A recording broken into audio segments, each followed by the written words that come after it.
It was 2:03 a.m. when Zara's phone buzzed one last time. Bleary-eyed and wrapped in a silence thick with regret, she stared at the screen. If you ever loved me, don't forget what I told you that night. It was from Arif. No emojis. No sign-off. Just a haunting sentence that felt more like a riddle than a farewell. Zara blinked hard. Her fingers trembled as she held the phone, its soft glow illuminating her tear-streaked face. She hadn't heard from Arif in 2 years. Not since the night everything fell apart. Not since that argument on the bridge when promises broke like glass and love slipped through fingers like water. They had once been inseparable. Arif, charming, patient, the kind of man who remembered the little things, had loved Zara with a quiet intensity. And Zara, fierce and independent, had loved him with all the fire in her heart, even if she never said it out loud enough. But the world doesn't always reward love, especially when egos, misunderstandings, and past scars creep in uninvited. Back then it had ended with silence. Not hate, not betrayal, just silence. And now, after all this time, his last message? Zara sat up in bed, her mind racing through memories she had buried deep. The cafe where they first met, her sketchpad falling from her lap, him picking it up and joking, "You draw sadness well." The late-night drives, hands held tight at traffic lights. The whispered dreams, the unspoken fears. How had it all vanished like smoke? But this message, it was more than nostalgia. It sounded urgent, like a secret. Mohabbat karas? Was it something he had wanted to tell her all along? By morning, Zara had made up her mind. She needed answers. She couldn't live the rest of her life haunted by a message that might have meant nothing, or everything. She packed a small bag, slipped on the leather bracelet he had given her, the one she swore she'd never wear again, and drove back to the city they once called theirs. Every corner echoed with memories. Every turn whispered his name. And when she stood once again at that same old bridge, where words had failed them before, she found something taped to the rusted railing. A sealed envelope. Her name in his handwriting. Her fingers hesitated. Her breath caught. This was no coincidence. What had Arif been trying to tell her all this time? And why did it feel like this letter might change everything? Zara stood frozen on the bridge, the sealed envelope trembling in her hand. Arif's handwriting brought back 1,000 memories, the way he'd leave her notes tucked into books, or scribble jokes on her coffee cups. She pressed the envelope to her chest, heart pounding. She didn't open it. Not yet. Instead, she turned and walked, letting the city breathe its old rhythm around her. Delhi hadn't changed much, but Zara had. 2 years away had hardened her in ways even she didn't recognize. But the city, with its honking chaos and restless soul, still held the echoes of their love. She found herself outside an art gallery, the Atrium, the place where she and Arif had held their first joint exhibit. He had been the photographer with eyes like poetry. She the illustrator who saw emotions in lines and shadows. Together, their art had told stories that words couldn't. But beneath all the brilliance was a crack they never addressed. Arif had wanted permanence. Marriage. A family. A home with walls covered in memories, not canvas. Zara feared stability. It reminded her too much of the cages she'd grown up in. Her parents' bitter divorce had taught her that love fades, no matter how real it feels. She couldn't risk losing herself the way her mother did. So she pulled away when Arif leaned in. And he let her. Until that night on the bridge when both said too little, too late. Now Zara walked through the atrium as if guided by ghosts. To her surprise, a new exhibit was underway. Fragments. A love reimagined. It was unmistakably his work. Every frame carried Arif's quiet brilliance. But there was something else now, longing, closure, and hope. In one corner hung a photograph she recognized. A candid shot of her from years ago, wind in her hair, sketchbook in hand, smiling at something just off frame. The caption read, "What I couldn't say I captured." Zara's eyes welled up. He never stopped loving her. And neither had she. As she stood there, lost in a past that refused to stay buried, a voice behind her broke the silence. Deep, familiar. "I didn't think you'd come." Zara turned slowly. Arif stood at the gallery's edge, older, but still the same man who once sketched her dreams with his camera. He looked like he hadn't slept in days. Zara could barely breathe. So many words fought to reach her lips, but none made it out. "I got your message," she whispered. He nodded. Then you know. There's something I never told you. She reached into her coat, pulling out the envelope. I haven't opened it yet, she said softly. Because I'm scared. His gaze softened. So was I. The space between them was filled with unspoken apologies, lingering pain, and one impossible question. Was it too late for the truth? Zara sat on a bench outside the gallery, Arif beside her, both wrapped in silence. The city buzzed around them, but between them time slowed, heavy with years of regret and words left unsaid. Her fingers clutched the envelope tighter, the paper now creased from her grip. I thought you moved on, she said finally, her voice quiet but sharp like the edge of memory. I tried, Arif replied. You were everywhere I went. Every photograph I took. You were always in the shadows. Zara didn't know whether to feel comforted or guilty. She hadn't moved on either. But her silence had been louder than any answer. Arif had waited, but for how long? What's inside? She asked, holding up the envelope. Arif looked away, eyes distant. Something I found after my father died. Zara blinked. Arif rarely talked about his family. His father had been a rigid man, cold, traditional, with little room for creative dreams. Arif had once confessed that his father never accepted his passion for photography, considering it a waste of time. I never told you, Arif continued. But he wrote me a letter. Said he'd finally seen my work at the gallery last year. Said he was proud. That he understood. Why I loved you. Zara's breath caught. He mentioned me? Arif nodded. He saw us once years ago at India Gate. You were sketching. I was taking your picture. He said, I never believed in love stories until I saw how you looked at her. The envelope now felt heavier, more dangerous. You want me to read it? Only if you're ready to know why I walked away that night. Zara hesitated. Her mind flashed back to that night, how she had begged him to stay, but hadn't said the one thing he needed to hear. I love you. Before she could respond, her phone buzzed. A message from her agent. Urgent. Exhibition in Paris confirmed. You're booked for next Friday. Call me ASAP. Her heart dropped. The opportunity she had worked for her entire life was finally here. But Paris meant leaving again. Leaving this. Leaving him. She glanced at Arif. He noticed the change in her expression. You're going? He asked, already knowing the answer. I don't know, she said. I didn't plan to stay. You never do, Zara, he replied softly. You always run. His words weren't cruel, but they cut deep. Because they were true. She stood up suddenly, the envelope still sealed. I need time. Arif looked up at her, a flicker of something, hope, maybe disappointment, in his eyes. We're out of time. The truth was between them now, but so was distance. Zara looked down at the envelope in her hand, the message inside still unopened. Whatever was written could either break what remained, or save it. But only if she stayed long enough to find out. Rain had started to fall lightly, just enough to blur the edges of the city lights. Zara stood under a street lamp outside her hotel, the unopened envelope still clenched in her hand, now slightly damp from the drizzle. Her heart pounded like it knew something her mind hadn't caught up with yet. She stared at her phone again. Another message from her agent. Zara, we need confirmation by tonight. The curator is holding a prime spot just for you. Paris won't wait. Every instinct screamed at her to go. This was her dream. Recognition. Global exposure. The kind of opportunity people sacrificed years for. But her body wasn't moving. Because the moment she turned away from this city, from him, she knew something would break that could never be fixed. Back in his apartment across town, Arif stood by the window, watching the rain fall against the glass.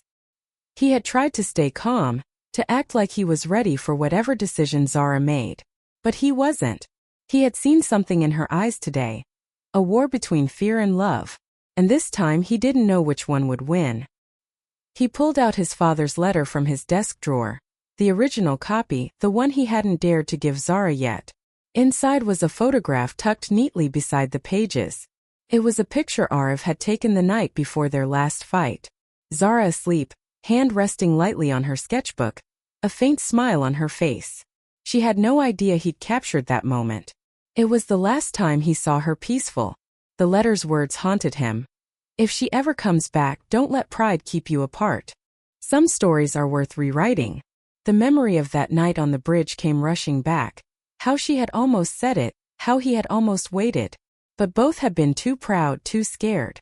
And now history was repeating itself. Back at the hotel, Zara finally tore the envelope open. Inside was a single-page letter. Zara, I didn't leave because I stopped loving you. I left because I thought you already had. But I was wrong. I saw it in your eyes when you didn't say goodbye. If you're reading this, it means you still care. Come to the bridge tomorrow night. If you don't, I'll know it's truly over. But if you do, I'll be waiting. Zara's knees nearly buckled.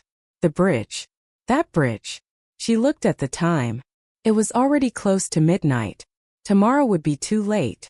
Without a second thought, she grabbed her coat and ran into the rain, heart in her throat. What if he was already there? What if he wasn't? And what if this moment right now was her last chance to finally say what she never could before? Zara raced through the slick, rain-soaked streets, heart pounding with every step. The city blurred around her, cars, voices, neon lights, all of it melting into the background of one singular thought. I have to get to the bridge. Her soaked sneakers slapped the pavement as she ran harder, faster. Her lungs burned, but she didn't care. Everything, the exhibition, Paris, the doubts, the years, had narrowed down to this one night. One choice. When she finally reached the bridge, breathless and trembling, she froze. He was there. Arif stood under the streetlight, his shoulders soaked, his hair dripping. He turned as if he'd known she'd come. For a long moment, neither of them spoke. Then she stepped forward, the letter clutched in her fist.